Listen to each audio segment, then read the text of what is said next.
Hello and welcome to my garden and the dinosaurs who live there. At last we have a glorious day. It is a work day.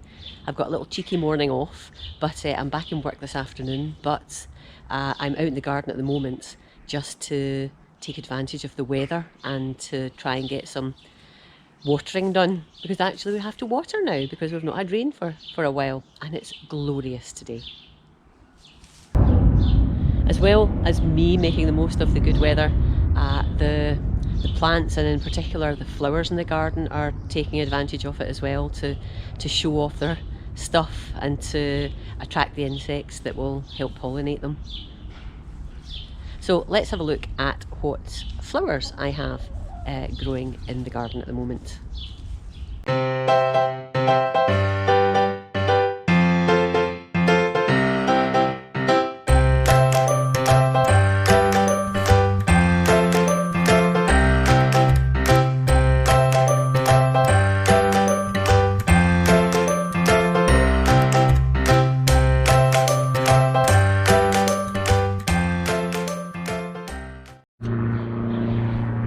So this is a Delia that I bought at Gardening Scotland a few weeks ago, and it is looking lovely, getting some beautiful yellow flowers with an orange centre. And it's actually, I feel like I've won a watch, because the label actually has a peach Delia on it, and it was a bit of an impulse buy. The plant looked nice and healthy, looked like there was going to be lots of flowers. I'm not really into peach so much, but I thought no, it will look nice. But hey, it turns out it's yellow. Haha, fantastic. So this is a Strontium Moulin Rouge, and if you can see, it's white at the moment, but it's just starting to get tinged with a purple, and they'll get darker as they get older. And this plant's looking great.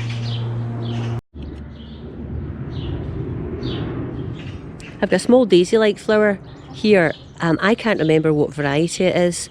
All I know is I bought a little plant not knowing how invasive it can get, and it has gone everywhere. But it is pretty, so I'm not too freaked out about it, and it's quite easy just to pull it up. Next to that is another invasive flower that I introduced unwittingly, and it's a sort of Perennial Geranium with these lovely purple flowers. And it does look lovely, but it pops up everywhere again.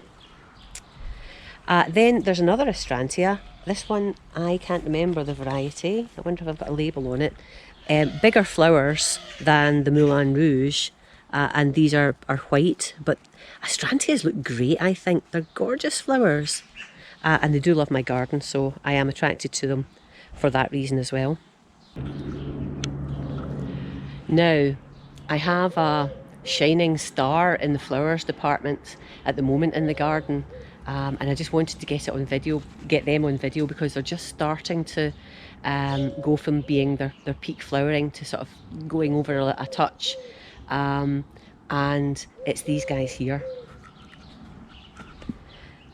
This is Peony Bowl of Beauty, and you know, it does what it says on the tin. They are beautiful bowls of gorgeousness, large flowers as well, and just look at that.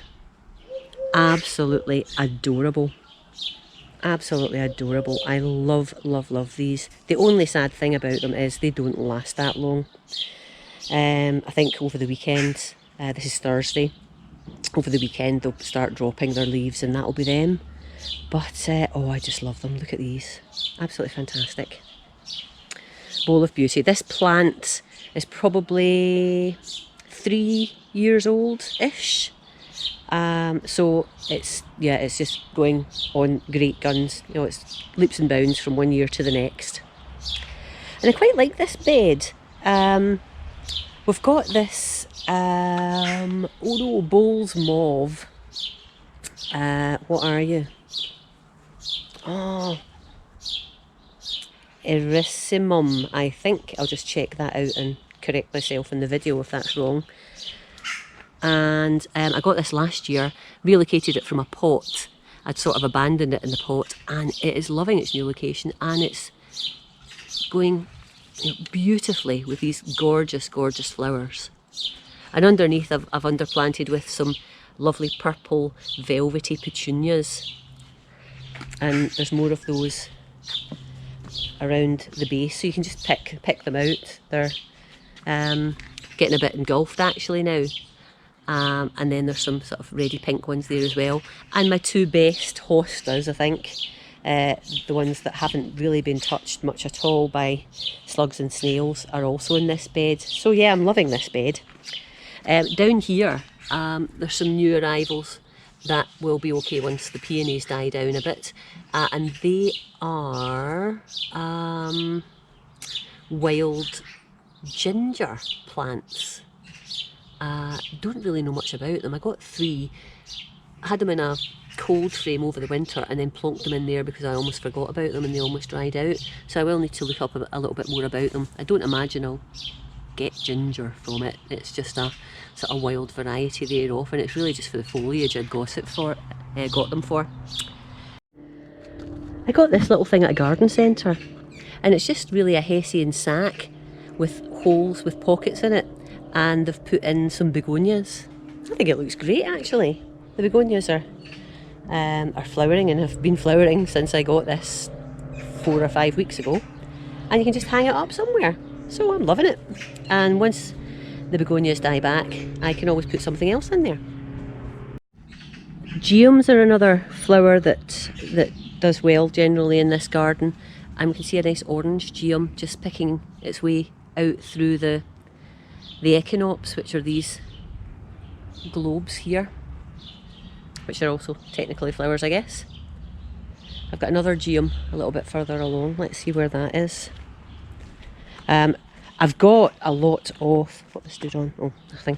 I've got a lot of Rudbeckia that aren't near flowering yet, and some other perennial flowers in this bed that tend to be late summer flowers. So you'll see those as they happen. So I've got a little Aquilegia here, a yellow one that's still flowering. The purple ones went over ages ago, but this yellow one's still hanging on in there. And that's a sort of large-headed daisy of some description that I moved from the bed that I used to create my first potager bed earlier on in the year. That will flower later. Where's the other geum? Oh, there's another little geum here. It's a reddy coloured one. It's maybe not quite as spectacular as the orange one, and I'm needing to deadhead. But that's nice, it's doing fine. And these flowers are from one of my hostas. Which one's it from? This one here. Again, nameless. But it's lovely, lovely purple flowers that it's throwing up. Then we've got some little marguerites that I just bought and plopped in there. And then again some petunias that I bought and plopped in there. This huge Formulon that I've had in the garden for a number of years, it gets a bit straggly after a while, and it tends to play host to a number of snails underneath it that crawl up onto the leaves in the evening. And it gets a bit scratched to bits by plants getting their when they're making their nests. I've seen crows sort of sit on the leaves and scratch them so that they can break them into strands to form their nests. But this is really happy where it is, and it's flowering its socks off as well. We've got 4 huge flower spikes. Just to give you an idea of the size. How do I do this? Let's see. So here's me, and here's a flower spike. So it is quite tall. I think the flower spikes are taking the height up to, I don't know, 6 or 7 feet. And yeah, it's quite a wide plant as it stands. This rose, I'm a bit late in showing you. I've had lots and lots and lots of flowers on it, and it has got the most amazing scent. It is Madame Alfred Carrieri and it's actually too big for where it's located. It's sort of falling over the fence into my neighbour, so they're getting the benefit of some roses as well.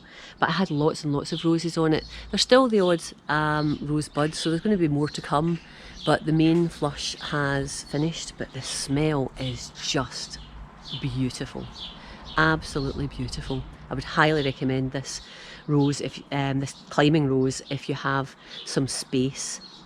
I've actually got another one. It's along another wall, and again, it's just too big for the space. It's growing up into a tree, and it's all a bit messy. But yeah, I've got them now, and I do adore the scent of the flowers, so I'm not going to get rid of them. So I've shown you most of the interesting flowers in the garden. I hope you've enjoyed that little look. I've got lots more coming up, and I'll show you them as they do. But meanwhile, thanks so much for watching, and if you've liked the video, please give me a thumbs up. Comment if you want to as well. That would be lovely to hear your comments and views. And I'll talk to you again soon. Bye bye for now.